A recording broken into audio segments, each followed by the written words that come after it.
میرا سوال یہ ہے کہ اگر عصر یا عشاء کی بندہ چوتھی رکعت میں شامل ہو نماز میں، تو صرف ایک ہی رکعت اسے ملے جماعت کے ساتھ، تو باقی طریقہ کیا ہوگا پھر ادا کرنے کا نماز؟ دیکھیں، اس میں میں چاہتا ہوں کہ چاروں رکعتوں کے حوالے سے بیان کر دوں. کسی کی ایک رکعت نکلی، کسی کی دو، کسی کی تین، کسی کی چاروں ہی نکل گئی. اگر کوئی شخص اس وقت آیا جب امام جو ہے وہ دوسری رکعت پڑھ رہا تھا، یعنی اس کی ایک رکعت فوت ہو گئی، اب یہ نماز کس طرح ادا کرے گا؟ اس کو نماز اس طرح ادا کرنی ہے کہ جب یہ امام سلام پھیرے گا تو یہ کھڑا ہوگا، یہ کھڑے ہو کر اپنی وہ چھوٹی ہوئی پہلی رکعت پڑھ رہا ہوتا ہے، اپنی چھوٹی ہوئی پہلی رکعت پڑھ رہا ہوتا ہے.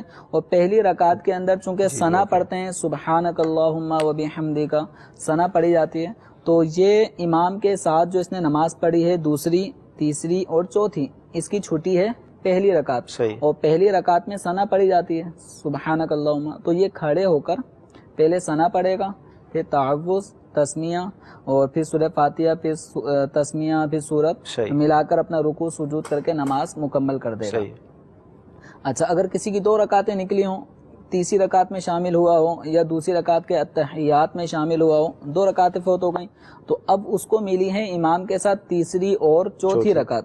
اس کی چھٹی ہیں پہلی اور دوسری رکعت. تو چونکہ پہلی اور دوسری رکعت میں سورہ فاتحہ کے ساتھ سورت ملائی جاتی ہے، تو اس نے پہلی اور دوسری میں سورت ملانی ہے. اب کیا طریقہ ہوگا؟ یہ امام کے سلام پھیرنے کے بعد کھڑا ہوگا، چونکہ پہلی رکعت میں ثنا پڑھتے ہیں تو پہلے سبحانک اللہم ثنا سے ابتدا کی جائے گی، تعوذ، تسمیہ، سورہ فاتحہ، سورت ملائے، رکوع سجود میں چلا گیا. یہ اس نے جو اب ادا کی ہے یہ اپنی فوت شدہ پہلی رکعت ادا کی ہے، اور پہلی رکعت کے بعد کھڑے ہو جاتے ہیں. تو یہ کھڑا ہو کر اپنی ایک رکعت اور ملائے گا، اور دوسری رکعت میں چونکہ سورہ فاتحہ کے بعد سورت ملانا واجب ہے، تو اس میں بھی یہ سورہ فاتحہ کے ساتھ سورت ملا کر رکوع سجود کر کے اپنی نماز مکمل کر لے گا.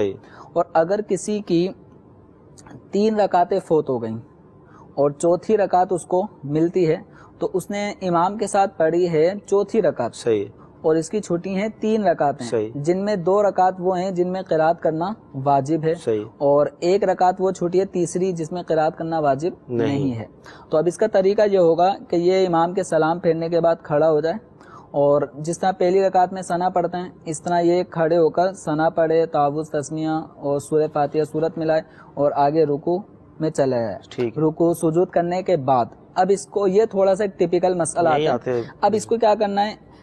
اب اس کو فوراً کھڑا نہیں ہو جانا دوسری رکعت کے لیے، بلکہ اب یہ اس پہ غور کرے کہ اس وقت اس نے قرات وغیرہ کر کے اپنی پہلی رکعت کو ادا کیا ہے، لیکن ایک رکعت اس نے امام کے ساتھ بھی تو پڑھی ہے، ترتیب کے لحاظ سے دوسری امام کے ساتھ پڑھی، اور ایک رکعت اب اس نے امام کے سلام پھیرنے کے بعد پڑھی. اس کی ٹوٹل 2 رکعتیں ہو گئیں، اور 2 رکعتوں پر اتحیات میں بیٹھنے کا حکم ہے، تو اس لیے اس کو اتحیات میں بیٹھنا ہے. یعنی کاؤنٹنگ کے اعتبار سے 2 رکعتیں ہو چکی ہیں اور 2 رکعت پہ بیٹھنے کا حکم ہے. اب یہ بیٹھے، اتحیات پڑھے، اتحیات پڑھنے کے بعد کھڑا ہو جائے گا. اب کھڑے ہونے کے بعد اس نے اب جو رکعت ادا کرنی ہے چھوٹی ہوئی رکعتوں میں سے اپنی دوسری رکعت ادا کرنی ہے، اور دوسری رکعت میں سورہ فاتحہ کے بعد سورت بھی ملائی جاتی ہے. یہ سورہ فاتحہ پڑھے، سورت ملائے، رکوع سجود کرنے کے بعد اب یہ بیٹھے گا نہیں، اب کھڑا ہو، اب یہ کھڑا ہوگا، کیونکہ کاؤنٹنگ کے اعتبار سے، تعداد کے اعتبار سے اس کی 3 رکعتیں ہو گئیں، اور 3 رکعتوں پہ نہیں بیٹھتے، یہ کھڑا ہو جائے گا.